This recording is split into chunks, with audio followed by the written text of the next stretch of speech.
Welcome to another story made by Oracle 1. Neon Arc. The colossal silhouette of the Ark hovered mere kilometers above Earth's scarred surface, a shining beacon against the endless void. Below, the planet's once vibrant blue and green swirled into mottled patches of gray and brown, the remnants of centuries of unchecked humanity's folly.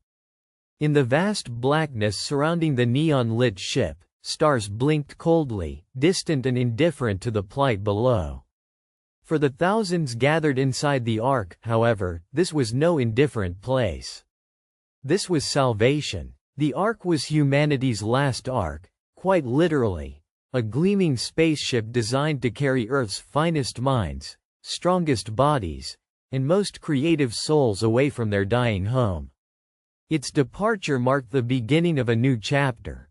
A desperate gamble to seed life anew on a far-flung exoplanet with a hopeful name, Gaia Prime. The press had dubbed the passengers the Chosen, but not all were convinced. Many questioned the integrity of the selection. After all, how do you quantify worth? What about the millions left behind?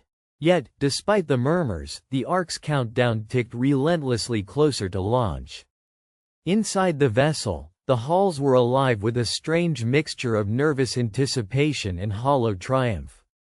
The walls glowed softly with bioluminescent panels, casting an otherworldly hue over the crowds of people packed into waiting chambers.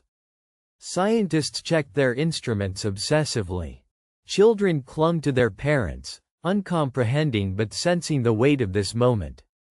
Performers clad in shimmering garments rehearsed last-minute cultural exhibitions, hoping to carry Earth's heritage forward. In the command module atop the Ark, Captain Elise Vance monitored the final system checks. A woman in her early 40s, her hair pulled back into a tight bun, and eyes sharp with years of military precision, she exhaled slowly, calming the storm inside her chest. She was proud, but haunted by the ghosts she could not bring herself to think about. The people left behind, the sacrifices made. A soft chime diverted her attention. The ship's artificial intelligence, dubbed Prometheus, was speaking in its calm, synthesized voice. Captain Vance, all systems green. Initiating sequence Gamma. Estimated departure in 15 minutes. Understood, Prometheus. Prepare for final lockdown. Elise's fingers danced across the holographic interface, sealing the airlocks and securing the external bays. Outside, the thrusters ignited with a radiant blue blaze, painting the night sky with the promise of escape. Meanwhile, deep in the residential quarters aboard the ship, one passenger sat alone. He was unlike the others, an anomaly concealed among the elite. His name was Ryu, and he was not approved, not registered, not supposed to be here. Yet here he was, blending in with the crowd, eyes dark with quiet defiance. Ryu's origins were a mystery even to himself. Found on the fringe of a collapsing colony shortly before selection, he possessed no identification, no recorded history, and no genetic profile. The selection committee had debated his fate for days, but in the end, he was set aside, deemed an outsider unworthy of a place on the Ark. So how had he slipped aboard? He didn't know. Only that when a lapse in security occurred during the final boarding, he'd slipped inside the cargo bay, hidden himself within the labyrinth of crates and supply modules, and emerged when the ship was already underway. Since then, he had navigated the labyrinthine corridors with the stealth of a ghost, keeping clear of scrutiny. Yet now, with the countdown waning to zero, Ryu's anxiety crept beneath his skin. Discovery would mean exile, in a ship with nowhere to return to. Worse, it could jeopardize the journey for all. Suddenly, the ship's lights flickered, and the hum of the engines shifted imperceptibly. Prometheus's voice sounded, but something was off, distorted, fragmented. Warning. External interference detected. Unknown vessel approaching at vector 083. Initiating defensive protocols. In the observation deck, Captain Vance's jaw tightened. Another vessel? On the edge of known space, no other ships should be here. Could Earth's final exodus be interrupted? Back in the shadows of the residential wing, Ryu felt the vibration ripple through the deck plates. He sensed something big was unfolding. He had no weapon, no official clearance, but his eyes burned bright with a resolve born not of training but necessity. In the central command room, advisors and engineers scrambled. Data streams flashed warnings. Unidentified vessel closing fast. The Ark was vulnerable, packed with non-combatants and fragile cargo, a moving target. "Captain," said Dr. Mara Lin, the chief scientist, her voice trembling. "That ship. It's unlike anything in our databases." Elise inhaled deeply. "Prepare to broadcast a hailing signal. We want communication, not combat." As the vessel drew nearer on the display, a sleek, angular craft pulsing with eerie green light, Elise felt a shiver run down her spine. Then, the channel opened.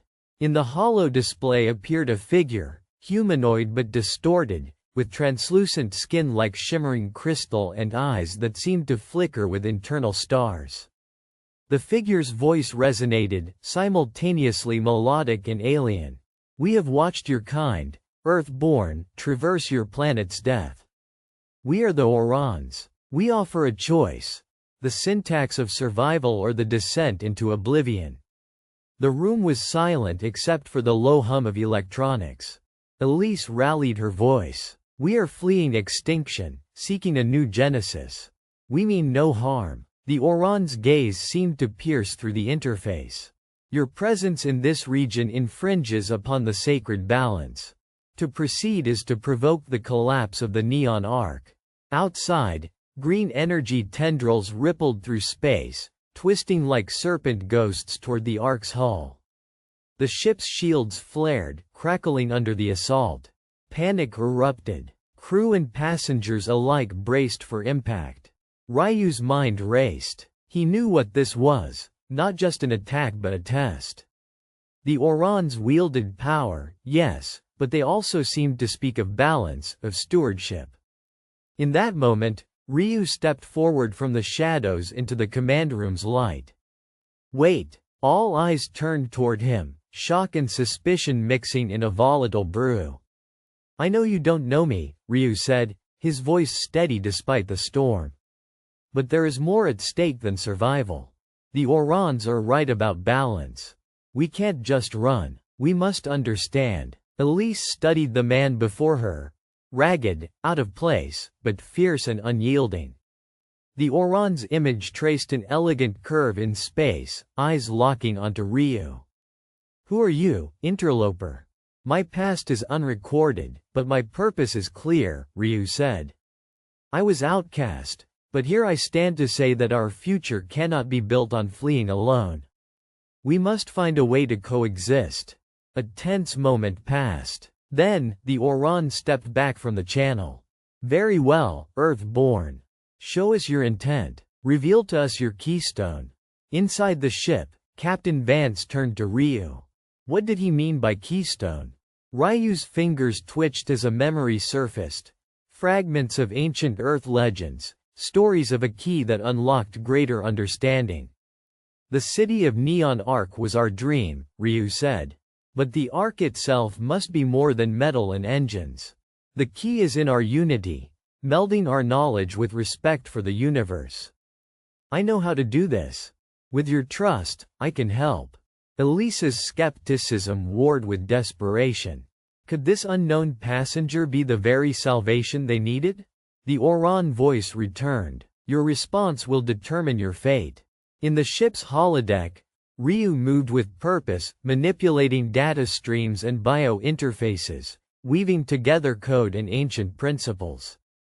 Slowly, he summoned a holographic matrix, a neural network that interfaced with both Prometheus and the ship's shield arrays. The Oran's energy, it's linked to their understanding of natural flows, Ryu explained. If we adapt our shield frequencies to harmonize with that flow, We can neutralize the attack without destruction. Elise nodded, hope blooming faintly. Do it, now. As Ryu's network hummed, the ship's shield emitted pulses of shimmering iridescence. The writhing green tendrils of the Oran energy softened, then parted gracefully around the ark, bowing instead of striking. The Oran figure reappeared. You have passed the test of balance, Earth-born. We shall observe you still, but grants passage to your ark and your survival. The green glow faded from space. The stars returned their indifferent light. In the aftermath, the ark's passengers slowly regained composure. The threat of destruction diminished, replaced by a wary relief. Captain Vance approached Ryu. You saved us. But why hide? Why come on this voyage as an outcast? Ryu looked toward the viewport where Earth shone. Faintly behind them, a fragile gem bearing scars. Because I couldn't bear to watch the end without trying to make it right. Maybe I don't belong with the chosen, but perhaps that's why I was chosen for something greater. Elise nodded slowly, the subtle strength of belief igniting inside her. The ark's engines flared, propelling the ship away from the fallen Earth and toward the unknown frontier, where challenges and mysteries awaited. A new home could only be built with open minds and brave hearts, and sometimes the most unlikely passenger carried the key. For more stories, like and subscribe.